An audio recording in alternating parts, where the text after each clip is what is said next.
If your mind hasn't dealt with multiple Bitcoins yet, this series of episodes may help you adjust.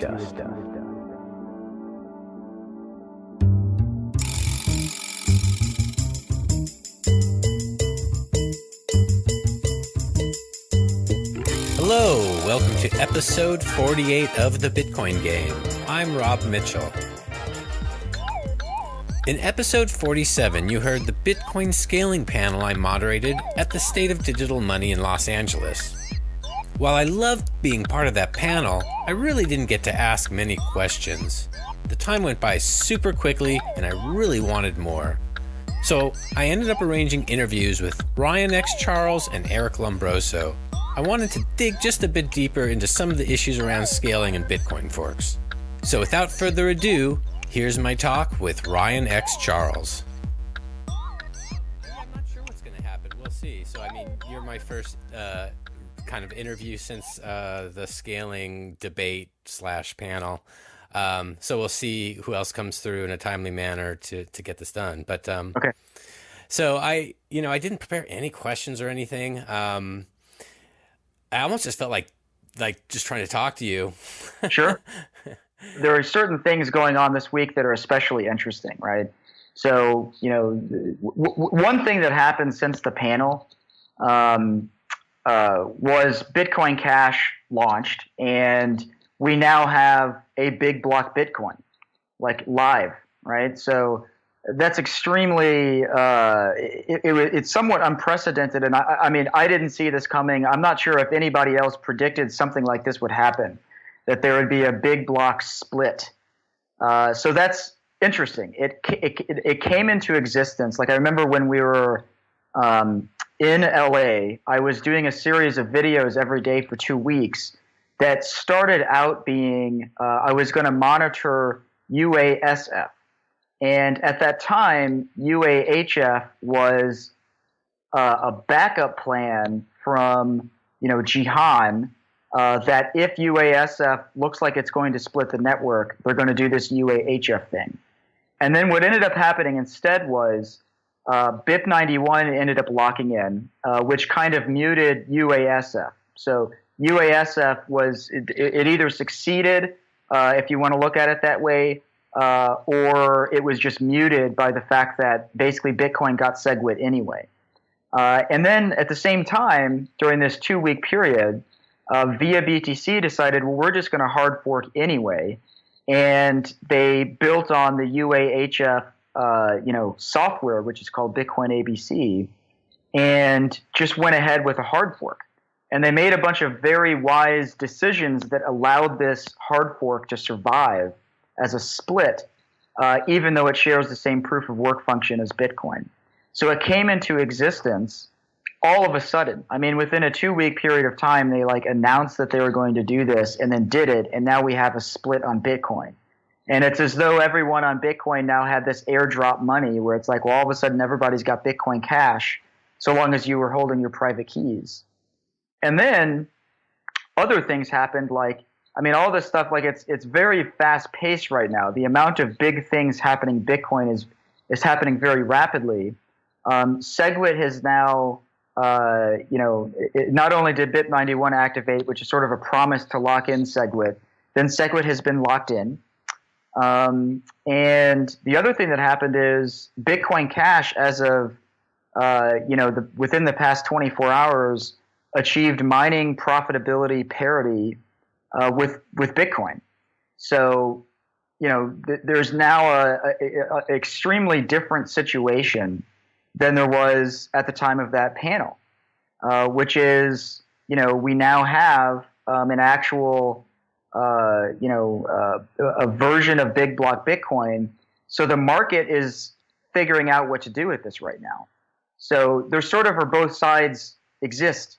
There's sort of the small block Bitcoin, which is primary Bitcoin, what everybody calls Bitcoin. But there's a new one that people have the option to use called Bitcoin Cash, which is big block Bitcoin. Yeah. So you honestly knew nothing about this launching before? Well, I remember, at the panel, I knew of it launching. That wasn't the beginning of it launching. It was something like, I'm trying to even remember the timing. Like, what was the timing of the panel? Something was happening that evening, I remember. Is that the lock-in? I think that's right. I think it was probably the day of BIP 91 locking in is probably what happened. So, I mean, we knew all this stuff was happening on that day, but Bitcoin Cash didn't yet exist on that day. That launched later. So, it's just noteworthy because, what we didn't have at the panel, unless I'm misremembering the timing, I think that's correct. I don't think it existed. So, like, it's a new factor in this. Am I misremembering the timing? No, I think that's right.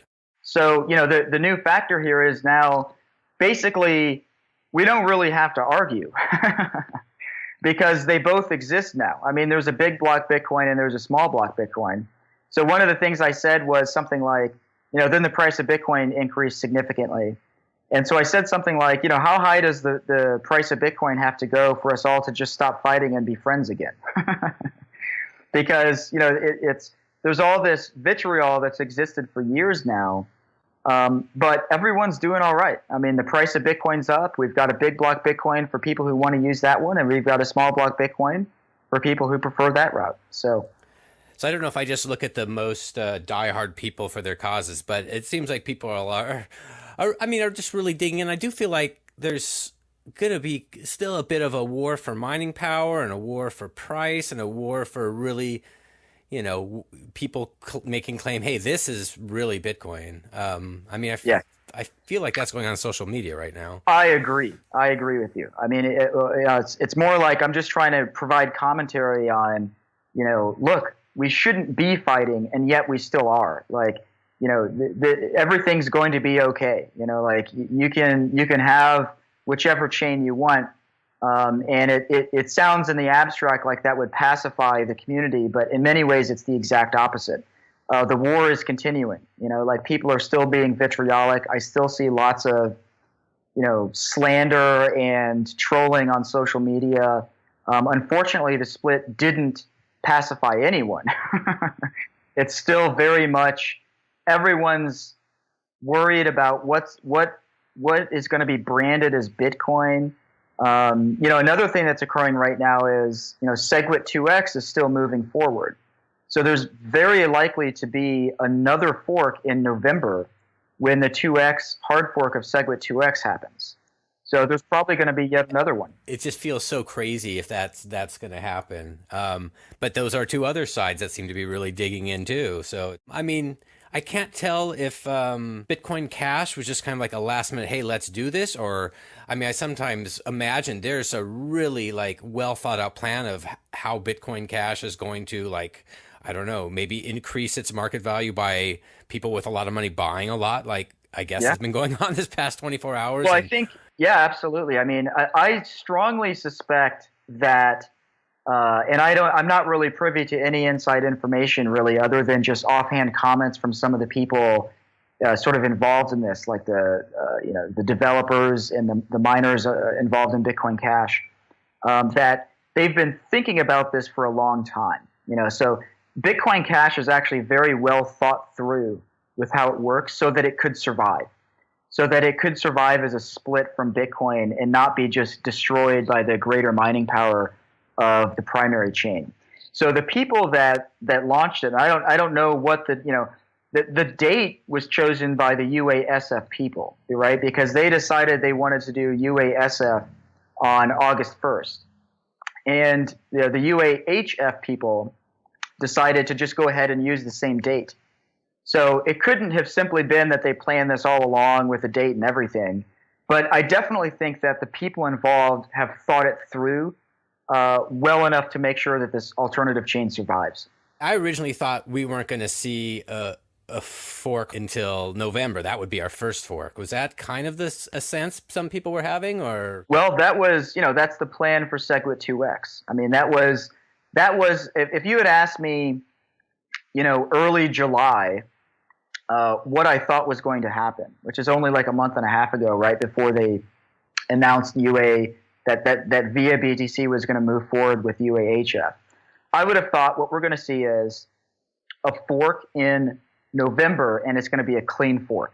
That what will happen is the 2x part of SegWit 2x will happen, and that enough of the community will agree that it'll just happen. That it'll have a clean fork. The wallets will be upgraded and things of that sort. I did not conceive of, as of July 1st, that we would now have a completely different chain in existence with $10 billion in value. Do you feel like you have a sense who the major players who are? I mean, I guess anyone could guess, but who are involved in Bitcoin Cash? Well, I mean, you could speculate about people who aren't public about it. The public people that are involved are basically via BTC, as the sort of primary miner of this alternative chain, and the developers, Free Trader and Dedalnix. Those are the sort of public-facing people that are involved. There are probably other people having conversations, because the thing is, it's so clearly like. Recently, I went back and reread everything Satoshi Nakamoto wrote, and there were some new emails that were released with conversations with Mike Hearn. And I read all these documents again, and Satoshi Nakamoto's vision is quite clear. So insofar as you care about Satoshi Nakamoto's vision, Satoshi was in favor of on-chain scaling. He was in favor of increasing blocks to provide throughput for Bitcoin. Endlessly. And Satoshi even talks about that. Well, eventually we're going to have server farms, mining Bitcoin and running nodes. So Satoshi was in favor of on-chain scaling. So a lot of people like myself are very partial to that vision. We don't see this as threatening to the decentralization of Bitcoin. We see it as being completely compatible with the decentralization of Bitcoin. And, so the people that are partial to that point of view are probably involved in some capacity. So people like Roger Ver, who's extremely outspoken, in favor of on-chain scaling, but he hasn't conveyed publicly that he was actually involved in creating it. He just conveyed that he kind of likes it. So I don't know. I mean, was he involved in creating it? And I have no information to say that he was involved in actually making it. But it does appeal to all of us that actually want to see Satoshi's vision happen. So I'm surprised you're not in the loop. Sure, yeah. Tell me, am I missing something? No. You're not in the loop of people who know more about this, because. Yeah. No, I mean, I don't know. I'm not really. I mean, I'm in some Slack channels and things like that where I can watch what other people are talking about. But no, I don't really have any inside information about. How this chain was created. I mean, I did actually, after Via BTC announced this, I went and reached out to Via BTC to basically enumerate from our business's point of view what should happen with Bitcoin Cash to allow us to use it. And I listed 11 points. I wrote a public article about this. It's on yours.org. About all the things that need to happen for Bitcoin Cash to survive and to be useful for us and for other businesses similar to ours. So, those include things like, a sufficiently strong economy that our users can easily get in and get out, which is pretty much true already because most exchanges support it. But there's, to the best of my knowledge, there's still no way to onboard our users with a credit card. But in any case, no, I wasn't privy to anything or clued in really in any special way at all. I just had to follow the news like anybody else. And I didn't read those Satoshi Mike Hearn, what was it, email threads, or was it from? Yeah, so the story there is Mike Hearn discovered Bitcoin in 2009 and emailed Satoshi. And for a period of a couple years had a bit of back and forth with Satoshi over Bitcoin. And what Mike Hearn did was to re-implement Bitcoin in Java, and he created Bitcoin J. Mm-hmm. So Mike Hearn was, to the best of my knowledge, the first person to discover that Bitcoin has script built in. Script is the language that Bitcoin uses for smart contracts. Satoshi never talked about this publicly, but it's in the source code if you look. And so Mike Hearn discovered this and had some interesting back and forth with Satoshi about this. He also had some interesting back and forth with Satoshi about scaling Bitcoin. And that's where you can plainly see in these emails Satoshi's vision. He describes it very clearly that blocks are going to be enormous, in his vision anyway. Whether we see that happen in reality is still an open question. But his vision was that blocks are going to be really big because that's what you need to have lots of transactions. I'd seen some things I didn't investigate that some people are trying to discredit these emails. You feel they're pretty authentic though. Well, I don't know. I didn't try to figure out the authenticity. I will say, having read everything else that Satoshi wrote, that it certainly strikes me as being completely compatible with everything else I've seen from Satoshi. It's hard to know anything for sure, really, just because Satoshi is gone now. I mean, yeah, I don't know how you could ask him whether it's whether they're legit or not. I don't think he would respond if you tried to email him. If I just thought someone threw out there, oh, the date on this doesn't make sense, or something about, I think it was about Ripple or something, but well, I mean, I can respond to that one. So, I mean, a lot of people don't know the real history of Ripple. I mean, Ripple was this project that existed for some time before Bitcoin. It had pretty much nothing to do with what we now call Ripple. I'm not sure of the details, but I think Jed McCaleb bought it from the guys that were working on it, and then created what's now the Ripple, Ripple Labs, which is now the Ripple that people know of. But yeah, Ripple absolutely existed in a different form before Bitcoin. Gotcha. Okay. So at our little debate, our little whatever panel. So one of the things you said was that you would love to see block scale. I don't know. You threw out some huge number of gigabytes, I think, or something like that. Yeah. Sometimes I can't tell if you're being provocative or how that would work. Well, no, I mean, I'm being absolutely completely serious when I say 10 gigabyte blocks. I mean, 10 gigabytes is not extraordinary from a computational point of view. Computers can handle 10 gigabyte blocks. You can do it. It requires an expensive computer. It would not be cheap, but it can be done today on existing computing hardware. So, but the point is not that we're going to get 10 gigabyte blocks tomorrow either. The point is more like, if you just run the numbers on how big blocks would have to be if people around the world are sending and receiving Bitcoin, you need to get to significantly higher blocks. And let me explain where the figure 10 gigabytes comes from. That's not a random number. It's not intended to just sound deliberately large. 10 gigabytes comes from if you assume that Bitcoin is used as a global settlement layer, and people around the world, everyone, settles on the blockchain once per day. You need about 10 gigabyte blocks to do that. So I'm not assuming that Bitcoin is used for all of the world's transactions. I'm assuming it's only used as a settlement layer. And I'm assuming that people settle once per day.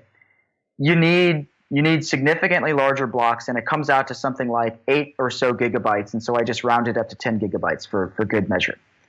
So that's where that figure comes from. Of course, if people are going to be sending on-chain transactions and not just settling, we're going to need a lot more than 10 gigabytes. So the ultimate numbers could be vastly higher than that. Now, this absolutely terrifies a lot of people because they're like, I'm not going to be able to run a full node on my desktop computer or something. But there are a number of ways in which it basically just doesn't matter. You can scale Bitcoin differently.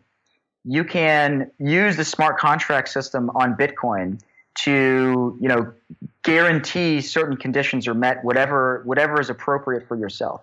So, for instance, let me draw an analogy to the Lightning Network. The Lightning Network uses smart contracts on Bitcoin, and it's like Bitcoin has gotten, for some reason, like a reputation for having no smart contracts. Like I often find people describe Bitcoin as a ledger. It's completely inaccurate. Bitcoin has a very sophisticated script language built into it that's very, very flexible. You can do pretty much anything you want to do. And you can do very sophisticated things, including things like fraud proofs. Okay? So Lightning does this in a very simple way. If someone tries to cheat in the Lightning Network by broadcasting an earlier commitment transaction, you can prove it and you can take the money. So there's a disincentive for cheating on the Lightning Network. You can use tricks like that to do lots of fancy things, including scaling Bitcoin. So rather than run a full node on your desktop computer, what you do is you use smart contracts on Bitcoin to arrive at contracts with people that assure whatever it is that you want to assure, and you settle on Bitcoin. And you just don't need to run a full node almost ever. I mean, the only people that really need to run a full node are miners or people that are processing huge amounts of money. So if you're, for instance, a merchant that is receiving lots and lots of money, you want to not just have a contract with someone where they're validating your transactions for you. You want to validate them yourself. You want to be very, very sure about the validity of the money you're receiving, if it's a huge amount and if your business is dependent on it. So then you run a full node. If you're a small person, small in the sense of you're basically receiving an amount of money where it's not worth the cost to run a full node, then SPV almost entirely solves the problem. All that has to happen is that person gives you the transaction. You then confirm by looking at the blockchain. You don't have to have the entire blockchain. You can get it from anywhere. You query someone to get just the block headers for whatever block it was contained in and the Merkle tree, and you can prove that the transaction was contained inside that block. You don't even need the entire block, much less the entire blockchain, to have incredibly good confidence. Not perfect. Like, there are ways that you can be, misled about this. But the thing is, if it's a small amount of value, it just doesn't matter. Like, it's not even worth it for that person to try and con you if it's a small amount of money. So if it's a lot of money, you can do more work to have greater assurance that you've actually received the money. But then it's worth the cost. There are some pretty sophisticated things you can do on Bitcoin today with the smart contract language. I mean, really the only limitation is the fact that the script size is limited and the block size is limited. Because sometimes you need bigger scripts. So the limitation isn't that there aren't enough operations that you can do. It's that the size of them is extremely small. So you can't do super sophisticated things because there's not enough room in a transaction or in a block to do something very sophisticated. Do you have a world-famous Bitcoin keychain? The one that looks like a big, bold, brass steampunk Bitcoin? As seen everywhere from Vice.com to BitcoinMagazine.com to VentureBeat.com and over 500 other websites? Take advantage of the price plummeting from 0.1 BTC all the way to 0.0025 BTC. Just go to BTCKeychain.com. That's BTCKeychain.com. Brought to you by BitcoinForks.com. You seem to be okay with SegWit, but some people, I can't tell how much is a real thing there and how much is just, hey, these are the bad guys. We're going to just argue with everything they say. I mean, can you help me sort out the arguments against SegWit, but why you still seem to be okay with it?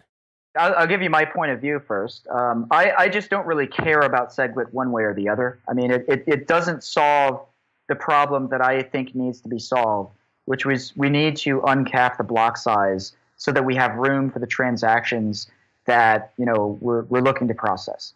So for our business to work and for many other similar businesses to work that rely on settling on Bitcoin, you just run the numbers. Well, my gosh, if we want to reach a global audience, we're going to need much bigger blocks. When would you speculate it would be that we'd reach the global audience of users for Bitcoin? Well, I think it could be far, far faster than most people realize. I think that actually what we've seen already, primarily in 2017, is that Bitcoin was throttled. And so we've seen a lot of growth in altcoins and alternative blockchains, primarily because of the block size limitation on Bitcoin. So the crypto space as a whole has grown significantly faster than Bitcoin. The rate of growth of crypto is extraordinary. I mean, if this rate of growth keeps up, I mean, it's not going to be that much longer. I mean, it's going to be 5 to 10 years before we have, global adoption of this technology. So the thing is, Bitcoin cannot reach anywhere near global adoption with a small block size. It's going to cap out at tens of millions of users. It doesn't get anywhere near 5 billion. So in order to get 5 billion, you got to have bigger blocks. I really feel the huge, insane growth of the alts has just been just speculative mania. I don't feel it's through Bitcoin's limitations, even if they are real. That I feel people are wanting to speculate more than transact. I don't know if I'm off base, but I don't think you're off base at all. I think it's almost entirely speculation, but I think the same thing is true for Bitcoin. Bitcoin is still driven primarily by speculation. Oh, I agree. I agree. It's definitely the phase we're in. And so my point is more like that speculation could have gone into Bitcoin instead of going into the altcoins. I guess, but I just feel like so many new people are like I have a guy I've been talking to regularly lately, just a friend who's like interested, and but Bitcoin's too high. I just feel like people want the next Bitcoin that's not already, done so well. I think that's true, but the thing is, like, you can solve. I mean, the thesis of Ethereum was basically that it was difficult to do things on Bitcoin. Difficult, not impossible. One of the primary difficulties is the block size limitation. I mean, it completely eliminates the ability to put tokens on Bitcoin because it makes no sense. Like, why would you put a token on Bitcoin where the fees are 100 times bigger than Ethereum? You just it makes you wouldn't do it. So they're forced to use Ethereum because it's not a limitation on Bitcoin. I mean, the first tokens, aside from alternative cryptocurrencies, were all on Bitcoin. The colored coins existed many years ago, before Ethereum even existed. I mean, you can do tokens on Bitcoin too. Sure. I heard Joey Krug talk once, and he was saying how they were trying to do Augur on Bitcoin, but it was just so hard to program, and they found Ethereum so much easier. Yeah. I mean, nothing to do with the block size. I mean, yeah, that's true too. I mean, that's an important advantage of Ethereum in many ways. And I'm not trying to say that altcoins or alternative cryptocurrencies wouldn't exist. I'm just saying Bitcoin would be bigger and the alternatives would be smaller if Bitcoin were unthrottled. Okay, now let's see how good you are. I threw you way off track. So what are the arguments against SegWit? Yes. There are actually a whole bunch of arguments against SegWit, but I'll just as a reminder, my stance is more like I just don't care about SegWit because it doesn't solve the problem that matters to me and my business and my vision for the future of Bitcoin. So I don't care about it, but let me just try and convey some of the arguments against SegWit. One of the common arguments is, it uses anyone can spend outputs, along with these new consensus rules that have to be enforced by the miners. So there's a threat there that what if the miners basically revert to the old rules? All of a sudden, the blockchain no longer has anybody's signatures, and anybody can spend. So one thing that you lose is that the record of the signatures attached with the transactions. You also have the ability for the miners to suddenly spend all anyone can spend outputs. So if the miners soft forked, I guess that's what it would be called in this case, they could just revert SegWit and spend all of the money from everybody's SegWit transactions back to themselves. That is possible, but so that's an argument against SegWit.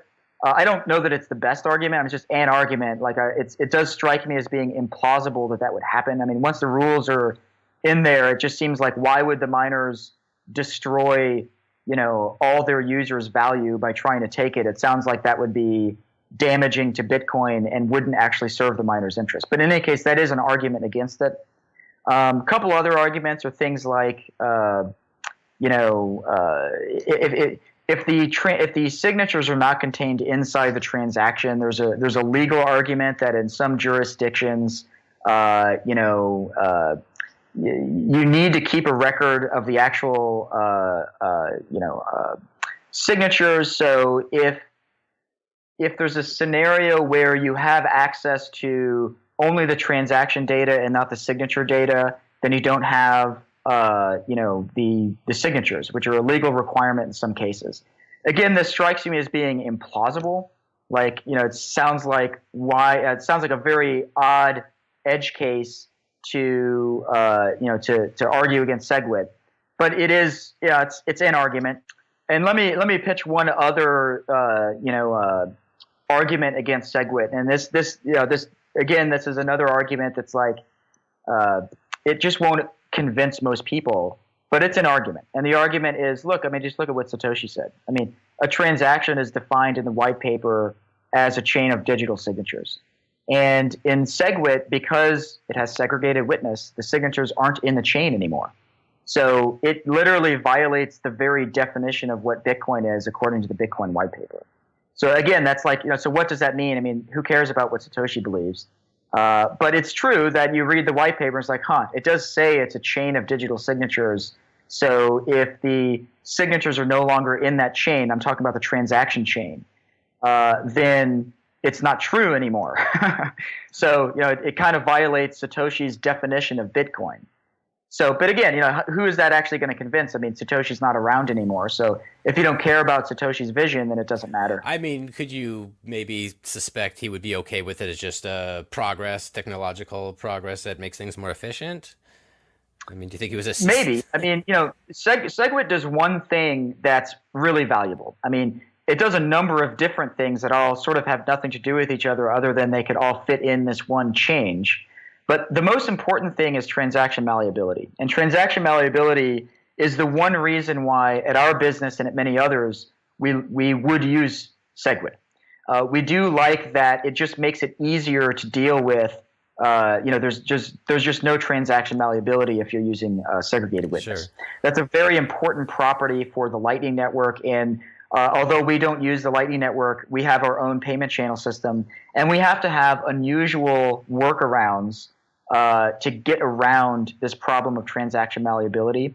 And so SegWit does solve something important in that sense, that it sure would be nice to use that so that we just don't have to have these workarounds for transaction malleability.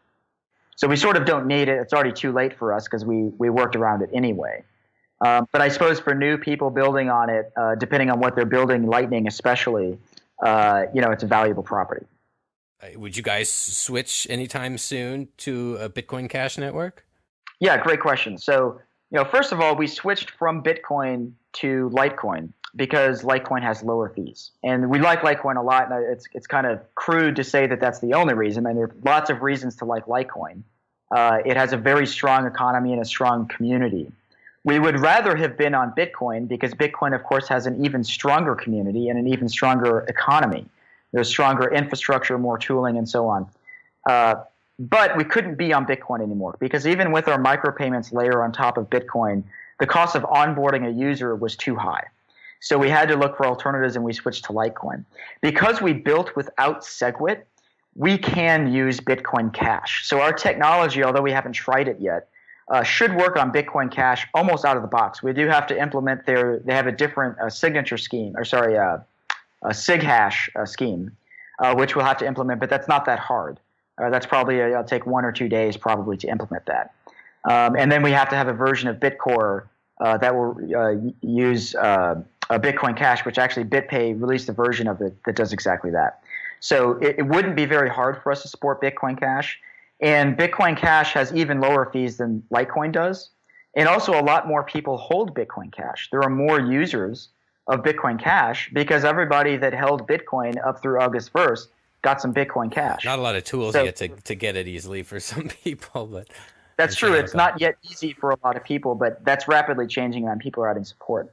So from our point of view, Bitcoin Cash is very compelling, but it also has some potential problems. So we'll see how this plays out. We're not committed to using Bitcoin Cash at this time, but we are looking closely at it. And we take the idea of using it very seriously. Some of the important things that we want to see are basically continued miner support, which I would say even at this rate, we've already seen that. So I'm pretty happy with the mining support so far.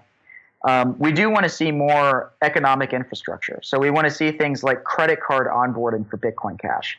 Not yet aware of anybody that supports that. Hopefully Coinbase or somebody else will add support for that so that we can use it in our app. And there are a bunch of others. You can see the article I wrote that I mentioned earlier on yours.org, where I sketched out 11 different points that we're monitoring. And I'm optimistic that we will be able to either switch or to add Bitcoin Cash in parallel to Litecoin on our service. As you mentioned, we might have another SegWit 2x fork to complicate things as far as making your decisions, I guess. Do you think you'll wait until after that to kind of see the lay of the land before you change anything with yours? SegWit 2x is a giant uncertainty to us. We're not. It's very unclear what's actually going to happen in November. So that is one of the reasons why we're, not diving all in Bitcoin Cash. I mean, imagine a scenario where the 2x hard fork happens, and then the community of people that agreed to 2x then chart out like a realistic, on-chain scaling plan for Bitcoin. then it would be very compelling to use Bitcoin if the on-chain fees drop low enough for our use case. So it could happen that, SegWit 2x works out ultimately. We're almost certainly going to need more than a 2x hard fork, but it's possible that it will work out. So it's unclear, because if that happens and then Bitcoin gets on-chain scaling, then Bitcoin Cash would be seen as like this sort of altcoin that why wouldn't you just be on the main chain if Bitcoin has on-chain scaling?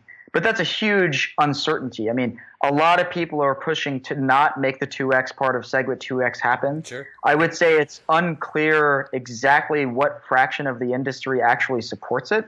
I think it's probably a majority, but it's unclear. Probably a majority of miners. I mean, certainly they all signaled for it. The other businesses, it's really hard to be sure. I mean, a lot of businesses signed on to it, but there are a lot of businesses in the space, and a lot of them didn't sign on to it either. I mean, does everyone support it? I mean, I'm not really sure. I can answer that no. Everyone doesn't support it, from what I've seen. Yeah, that's definitely true. I mean, definitely not everyone. So the question is, how many? I don't know. And it's funny, you'd mentioned Coinbase in terms of like issuing a Bitcoin Cash credit card or something, but is it clear they're going to give users their Bitcoin Cash at some point? Yeah, so they were pretty anti-Bitcoin Cash. They said they weren't going to support it, but they then backtracked and said that, well, they are going to support it after all, and they're going to at least provide the ability for their users to withdraw their Bitcoin Cash in early 2018, which is a pretty long time from now. So, I mean, they certainly have not conveyed anything about planned support for credit card onboarding for Bitcoin Cash. However, there are a lot of businesses in the space, and there's no reason why we have to use Coinbase specifically. They just already support credit card onboarding with Litecoin. But there are a number of other businesses that support credit card onboarding with other cryptocurrencies.